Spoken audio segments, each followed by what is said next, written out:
ګرانو کتونکو السلام علیکم. زه محمد سلمان همدرد د حق غږ پښتو چینل خبري لنډیز کې ستاسو کوربه اوس تاسو پام را اړوم د مهمو خبرونو لنډیز ته. نظامی کارپوهان وایي پر نامسؤلو کسانو د وسلو ویش ناورین زیږولی شي. پوځي شنونکي او د بشري حقوقو مدافع بنسټونو پر نامسؤلو کسانو د وسلو ویش ګواښونکي بولي او خبرداری ورکوي چې که حکومت په دې برخه کې له پوره دقت څخه کار وانخلي، افغانستان به د تیر په څیر یو ځل بیا د واک په جزیرو بدل شي. د ایران د بهرنیو چارو وزارت ویان سعید خطیبزاده ویلي چې دوی د افغانستان اندېښمنونکي وضعیت څاري. د په خبر روان وضعیت د اندېښنې وړ دی او د دې جدي اړتیا ده چې روان تاوتریخوالی کم کړل شي او ښکیل لوري د خبرو له لارې روانه جګړه ختمه کړي.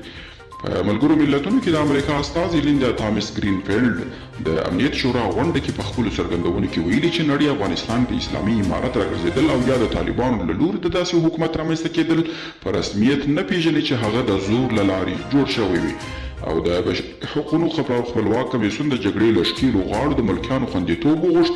د افغانستان بشري حقوقو خپلواک کمیسیون له وسلوالو طالبانو، دولتي ځواکونو او پاڅونوالو د ملکیانو د خوندیتوب غوښتنه وکړه.